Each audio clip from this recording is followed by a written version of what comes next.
Todo mundo quer deixar um legado, todo mundo quer deixar algo construído, isso é verdade. A gente pensa nas realizações que fazemos na vida e até frases muito legais de serem discutidas, como por exemplo, você não pode partir sem ter plantado uma árvore, escrito um livro, coisas desse tipo.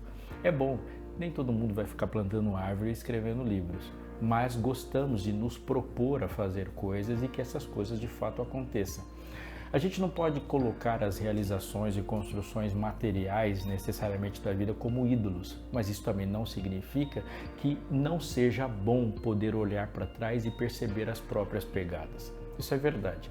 Quando a gente olha para redes sociais, para as livrarias, para as prateleiras das livrarias e muita gente que está fazendo comércio e negócio com isso, neste momento a gente também vai perceber o quanto a sociedade desse momento dá valor para isso. Há algo de industrial nessa nossa era e a gente não pode negar o fazer acontecer o tempo todo. Olhando para os meus livros, eu tenho um grupo de livros lá sobre fazer acontecer, sobre a eficiência no trabalho, na realização e na concretização dos sonhos. Consigo também juntar algumas frases e umas eu levo muito a sério e até compartilho. Quando, por exemplo, Deus não abençoa sonhos não sonhados. Isso é verdade, as coisas começam com desejos. Mas pensando no 1º de janeiro e agora que nós estamos num tempo de alguns meses do 1º de janeiro, onde conversamos sempre como ideais e com sonhos, qual a diferença daqueles que na virada do ano fazem uma porção de promessas e aqueles que no fim do ano têm uma porção de realizações? Isso é importante para a gente pensar, como é importante pensar também em como Deus cuida e guia essas coisas de uma ponta até a outra da Bíblia e da nossa história. Vamos pegar os textos bíblicos e tirar algumas lições dele. Então não sai daí, que está começando Fé para hoje.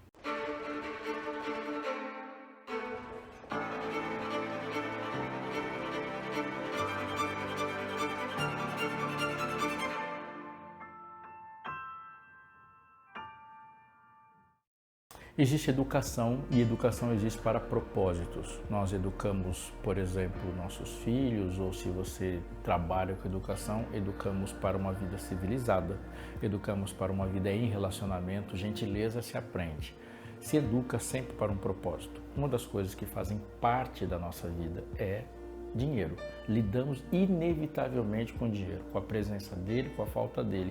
A vida material se constrói essencialmente com dinheiro. Dinheiro não é a parte mais importante da vida, mas muitas coisas importantes da vida passam por esse relacionamento. Os o quês, os porquês e o como. E muita gente vai dizer pra gente muito do que temos que fazer, mas pouca gente diz como temos que fazer. Graças a Deus, eu tenho uma notícia boa para te dar, que é o como. Existe uma forma de aprender e educar financeiramente a nossa vida e transmitir essa educação para as pessoas ao redor de nós? Sim, dá para obter essa informação de uma fonte infalível, como acreditamos que a Bíblia seja? Sim, também. Olha só esse material de estudos aqui, educação financeira, mas é mais que uma educação financeira com propósitos que passam. É educação financeira à luz da Bíblia. É o como, é o que e é o porquê também.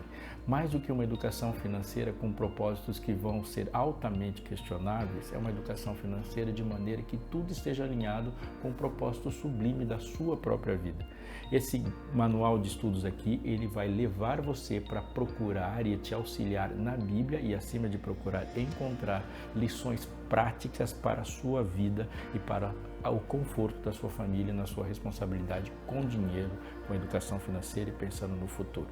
Esse guia de estudos chega até você de forma gratuita, sim, totalmente gratuita, você não gasta R$1 com isso. Você simplesmente vai falar conosco e as informações que queremos de você é como mandar o material para você. Então você pode ligar para a gente, vai ser um prazer conversar com você, pode mandar uma mensagem se você quiser aqui pelo WhatsApp, entrar lá no site da Escola Bíblica. Olha, tem bastante coisa no site da Escola Bíblica que todos eles são de alto proveito para você.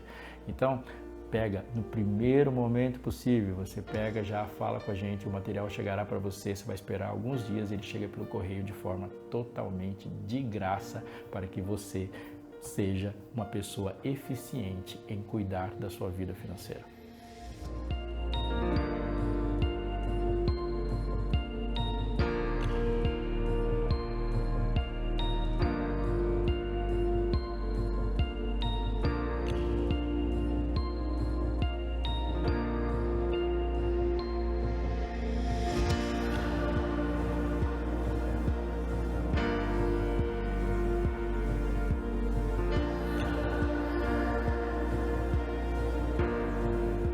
Capítulo 4 do livro de Gênesis traz uma informação importante sobre realizações e que deve estar ali, anotado na nossa agenda quando a gente faz um projeto. Capítulo 4, leio com você o verso 17, e diz assim, Caim, para um pouquinho. Quem é Caim? Ele é a primeira divisão da humanidade. Assim que Adão teve seus filhos, você tem de cara a humanidade dividida entre Caim e Abel. É o bem e o mal em pessoas. Alguém que obedece a Deus, se rende a Deus e pensa o seu propósito e justiça para com Deus, que é Abel, e a primeira população definida como ímpio, que é Caim. Abel, você sabe, foi assassinado por seu irmão Caim. E a partir de então, há uma nova descendência, Sete. Aqui nós estamos falando da descendência de Caim no capítulo 4. E observe as informações. Ele teve relações com a sua mulher, ela ficou grávida e deu à luz a Enoque. Caim edificou uma cidade e a chamou de Enoque, em nome do seu filho. A Enoque nasceu Irade. Irade gerou Meujael. Meujael gerou Metusael e Metusael gerou Lameque. Lameque tomou para si duas esposas, o nome de uma era Ada e o nome da outra era Zilá. Ada deu à luz a Jabal, que foi o pai dos que habitam em tendas e possuem gado. O nome de seu irmão era Jubal, que foi o pai de todos que tocam harpa e flauta. Zilá, por sua vez, deu à luz a Tubal-Caim, artífice de todo instrumento cortante, de bronze e de ferro, e a irmã de Tubal-Caim foi Naamá. A gente passa por genealogias e muitas vezes não presta muita atenção nos detalhes que ela traz. Aqui, nesse conjunto de textos do verso 17 até o verso 22, ele traz alguma informação que se destaca nessa descendência de Caim. Porque, primeiro, Caim edifica uma cidade. Então, dos descendentes de Caim saíram os primeiros arquitetos, aqueles que projetaram, e ele edificou uma cidade. Depois, há alguém que domestica animais, os pais da siderurgia, os pais da metalurgia e o pai da pecuária, ou seja, os primeiros rompimentos do sedentarismo para o nomadismo estão nesse texto aqui. Há também aquele que é chamado de Tubal-Caim, que foi o artífice de todo instrumento cortante, de bronze e ferro, aqueles que fazem tendas, aqueles que possuem gado, aqueles que fizeram os primeiros instrumentos musicais. Todos esses estão elencados entre os descendentes de Caim. E quando a gente olha para o sucesso inventivo dos descendentes de Caim, a gente pode pensar, de fato, aqui há uma geração de realizadores. Quando nós olhamos para o mesmo texto, há no texto do capítulo 4 e depois no capítulo 5 de Gênesis, a descendência de Adão a partir de Sete. E nós vamos ver algumas coisas ali que são um destaque. Eu posso abrir a Bíblia e olhar simplesmente para o texto, encontrando qualquer nome, porque quase todos os nomes, com exceção do final, quando a narrativa entra em outro panorama, eles dizem a mesma coisa. Observe. Sete viveu 105 anos e gerou Enos. Depois que gerou Enos, Sete viveu 807 anos e teve filhos e filhas. Todos os dias de Sete foram 912 anos e morreu. Vou escolher um outro texto para falar com você, o verso 12. Cainã viveu 70 anos e gerou Maalael. Depois que gerou Maalalel, Cainã viveu 840 anos e teve filhos e filhas. Todos os dias de Cainã foram 910 anos e morreu. Vamos pegar alguém que viveu bastante. Verso 25. Metusalém viveu 187 anos e gerou Lameque. Depois que gerou Lameque, Metusalém viveu 782 anos e teve filhos e filhos. Todos os dias de Metusalém foram 969 anos e morreu. Se você prestar atenção nos dois textos, vai perceber que na narrativa construída ali por Moisés, inspirado por Deus, nenhum dos descendentes de Caim morre. Eles inventam, eles fazem coisas, eles edificam cidades, constroem impérios, eles cuidam do gado, fazem instrumentos cortantes, edificam, inventam e constroem um mundo. Eles são os realizadores aparentemente e não há descrição de que viveu tantos anos e morreu. Mas quando a gente fala dos filhos de Deus aqui, os descendentes de Sete, aquela geração de pessoas que estão ali vivendo o propósito de Deus, eles têm duas coisas que se destacam. Eles fazem filhos e filhas e morrem. Ao olhar para esse texto, ele nos chama para uma coisa que é importante no nosso dia a dia, porque nós perguntamos isso no dia a dia. Por que há um aparente sucesso do outro, do ímpio, daquele que vive uma vida ilimitada aparentemente? E aqui a gente sofre por uma coisa. Aqui uma lição sobre isso e sobre projetos, sonhos e realizações. Sucesso sem sucessor é fracasso. Qual é o grande objetivo da vida dessas pessoas? E o objetivo da vida dessas pessoas deve ser colocado na superfície da análise quando a gente entende se foi sucesso ou não. Quando Deus faz o mundo, Ele olha para os seus filhos e diz: cresça, multipliquem-se, se espalhem. Portanto, o projeto do mal é que o mundo não, ou que os descendentes, os filhos de Deus, não cresçam, não se multipliquem, não se espalhem e não vivam. Quando Deus disse assim: eu fiz você a minha imagem e quero que a minha imagem se espalhe pela terra. Mas, pastor, eles morrem. Há uma frase depois no dilúvio que define todo sucesso.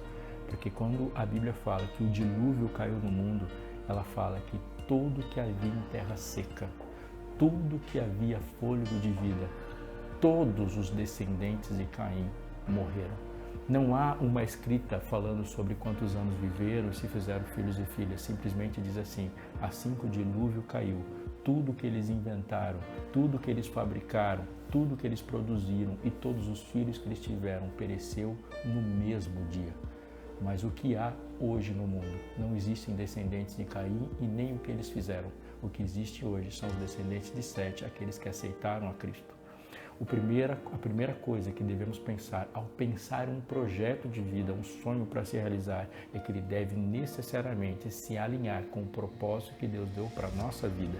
E há uma continuidade, porque os sonhos sonhados por Deus nunca fracassam e sempre continuam.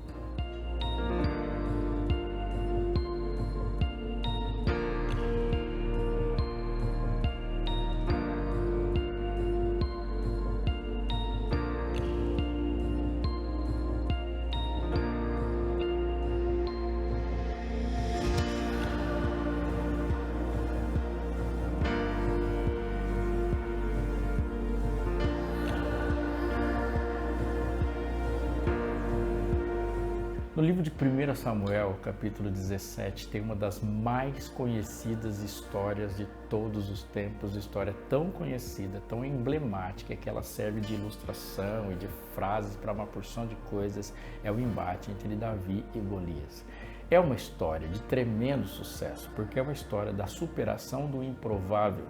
Ali, Davi, um pastor de ovelhas, um adolescente, uma figura que não é aquela que se apostaria, enfrentou aquela montanha de músculo com muito aparato de guerra, Golias.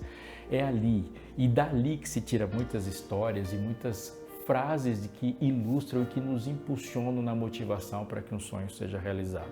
É verdade, olhando para essa história, desde o primeiro versículo até o último, ela traz lições para tudo na vida, para você pensar na sua faculdade, para o desafio de um empreendimento, para o trabalho, mas acima de tudo, sobre como se cumpre um propósito, um chamado e a consciência disso. Nós temos no capítulo 17 algumas coisas para pensar para a construção de projetos e sonhos para a nossa vida. A primeira é a consciência que Davi tem do que é certo ou errado. E é muito interessante na história que quando Davi entra no cenário, ele olha para Golias, ouve o que Golias fala, vê e faz um alinhamento de tudo que está acontecendo ali, olha em perspectiva e tem uma conclusão. Eu acho muito interessante na Bíblia, quando algumas pessoas elas não param e vão orar sabendo que é certo. Eu não estou dizendo que você não tem que orar o tempo todo, mas eu estou dizendo que algumas respostas elas não são dadas na oração, elas já foram dadas muito antes.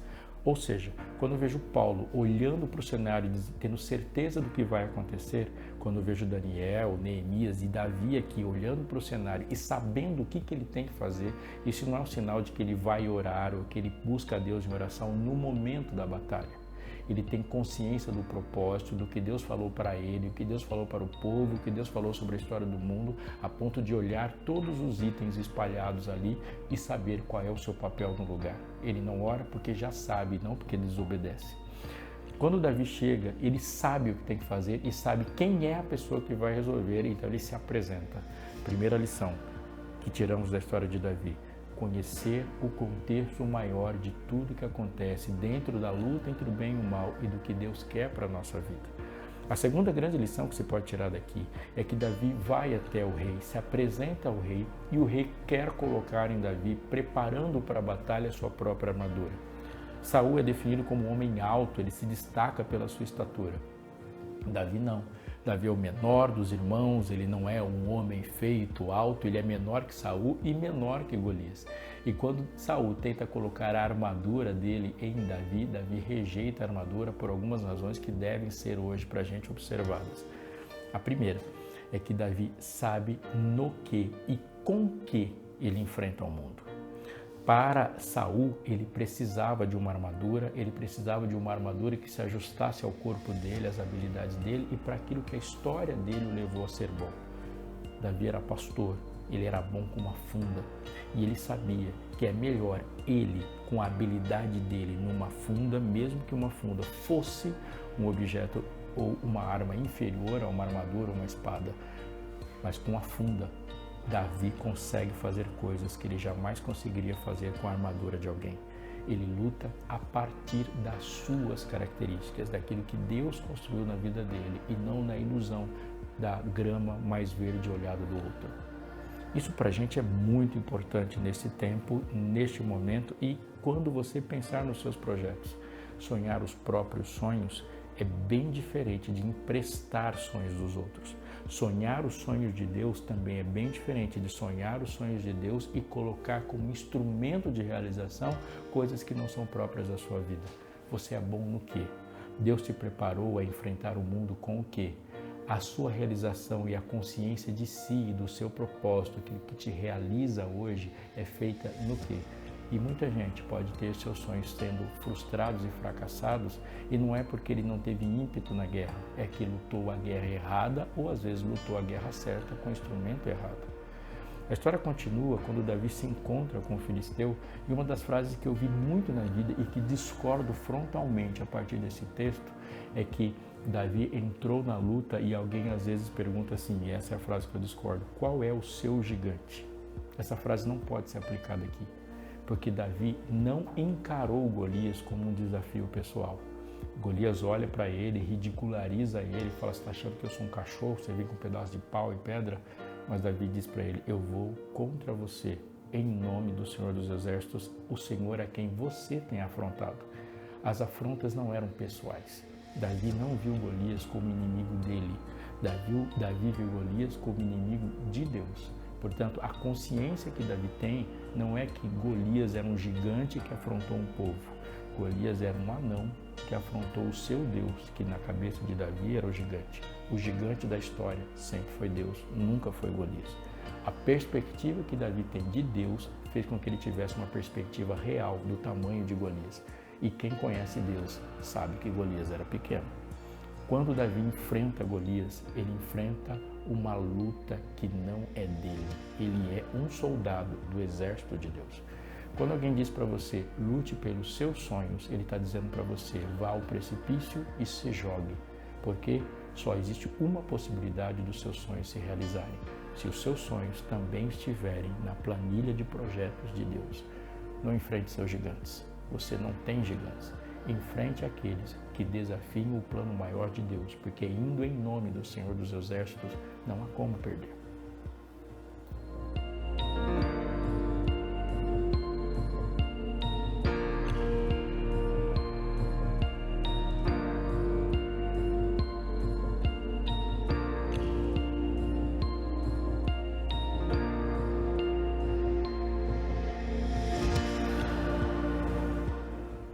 Um dos personagens bíblicos de maior referência de sucesso é, sem dúvida nenhuma, Elias. É tão grande o sucesso e a forma icônica como Elias é apresentado que ele vai continuar simbolicamente em toda a Bíblia. João Batista é chamado de o segundo Elias, além de há uma profecia do retorno de Elias, a imagética do Apocalipse constrói Elias ali como personagem que é, de fato, o desdobramento da construção do remanescente que é Elias. Elias é o grande profeta, ele é uma referência de profeta, é o maior nome de um profeta não canônico na Bíblia, e entenda por não canônico, dentre todos os profetas que não escreveram, se lembra dele de uma forma superior a qualquer outra lembrança. Ele enfrentou frontalmente a maior crise de apostasia e idolatria em Israel, levando à morte 400 profetas de Baal, enfrentou Jezabel, deu um nó em Acabe, e Elias teve um encontro real com Deus, e para coroar uma história toda de sucesso, Elias sobe ao céu sem saber o que é morte. É uma história. E se a gente for pensar em alguém que dentro de uma proposta de sucesso pode ser encaixada, obviamente é Elias. Um dos momentos que são os momentos mais simbólicos da história de Elias é quando ele foge e numa crise emocional e ali nas expectativas, no Monte Horebe, ele tem uma conversa com o Todo-Poderoso, aqui sozinho, é tremendo sucesso. Há uma história dentro dessa história que deve chegar até nós como lição de vida. Lá, conversando com Deus no Monte Horebe, ele está ali, preso, lá na rocha, e ele pede, ele namora com a morte um tempo, ele se vê como frustrado, como sozinho. Deus aparece e tira ele de lá, recolocando-o no projeto, e Deus diz para ele algumas coisas que ele deve fazer. Primeiro livro de Reis, capítulo 19, verso 14, há a fala de Elias dizendo assim: ele respondeu: tenho sido em extremo zeloso pelo Senhor, Deus dos exércitos, porque os filhos de Israel deixaram a tua aliança, derribaram os teus altares e mataram os teus profetas e a espada, e eu fiquei só e procuram tirar minha vida. Essa é a perspectiva de Elias. Ele fala: olha, tá só eu, estou sozinho, ele está ali. E Deus responde: disse-lhe o Senhor: vai, volta ao teu caminho para o deserto de Damasco, e em chegando lá, unge a Azael, rei sobre a Síria. Verso 16. A Jeú, filho de Ninsi, ungirás rei sobre a Síria, e também Eliseu, filho de Safate, de Abel-Meolá, ungirás profeta em teu lugar. O texto termina dizendo, no verso 17, quem escapar à espada de Azael, Jeú matará. Quem escapar à espada de Jeú, Eliseu matará. Também conservei em Israel 7.000, todos os joelhos que não se dobraram a Baal, e toda a boca que o não beijou.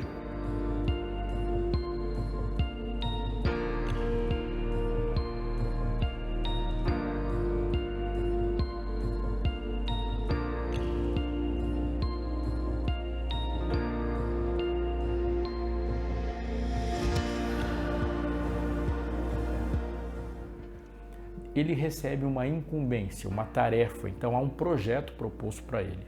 E ele precisa ungir 3 pessoas, 2 reis e um sucessor, que é Eliseu, que é profeta no seu lugar. A história de Elias na terra termina quando ele é levado ao céu diante dos olhos de Eliseu, e Eliseu recebe a capa e a porção dobrada, significando continuidade para ele. Eliseu é o primogênito de Elias. Mas quando a gente acompanha essa história também, nós vamos perceber um detalhe muito importante, porque no segundo livro de Reis, capítulo 8 e 9, conta a história desses 2 personagens. Um é Azael e o outro é Jeú. Segundo livro de Reis, capítulo 8, verso 7 diz: veio Eliseu a Damasco, estava doente Ben-Hadad, rei da Síria, e lhe anunciaram dizendo: o homem de Deus é chegado aqui. Ao desenvolvimento da história, mas quando nós chegamos no verso 13, diz assim: tornou Azael: por que é teu servo este cão para fazer tão grandes coisas? Respondeu Eliseu: o Senhor me mostrou que tu has de ser rei da Síria. Então deixou Eliseu e veio o seu senhor, o qual perguntou: que te disse Eliseu? Respondeu ele: disse-me que certamente sararás. No dia seguinte, Azael tomou um cobertor, molhou em água e estendeu sobre o rosto o rei até que morreu, e Azael reinou no seu lugar.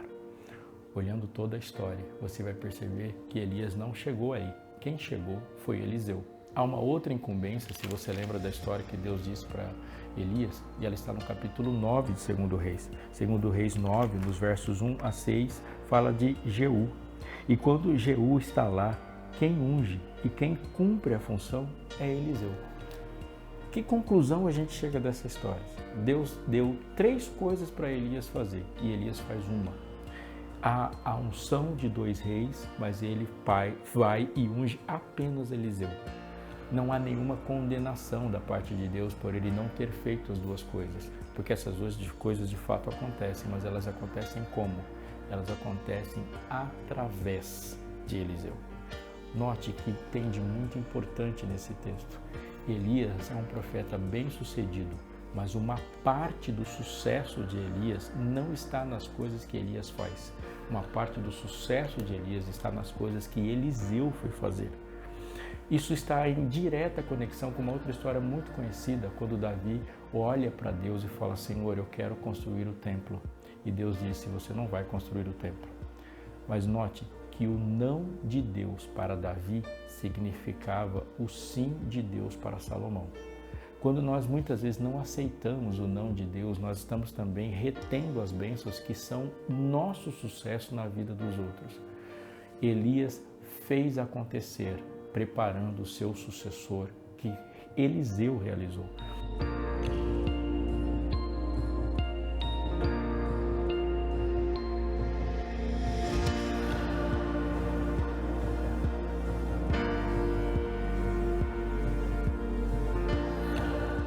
Há muito dinamismo no nosso relacionamento.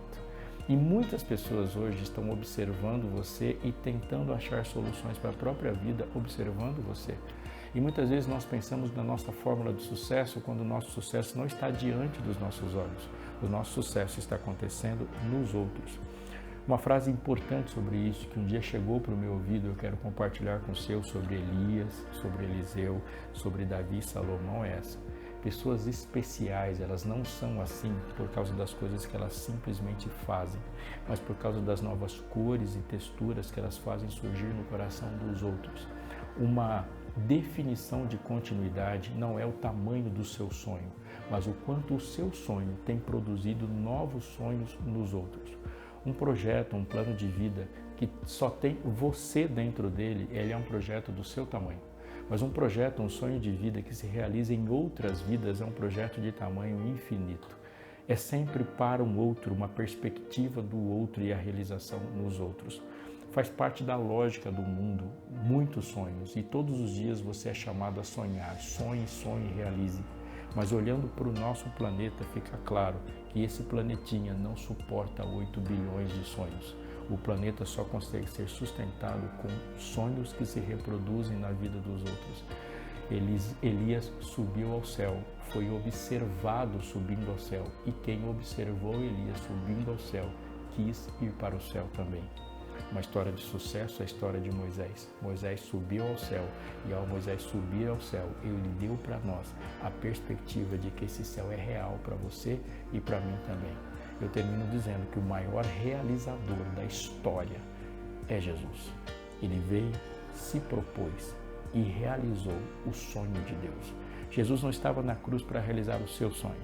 Jesus estava na cruz para realizar o sonho dele. E quando o sonho dele se realizou, ele nos permitiu sonhar.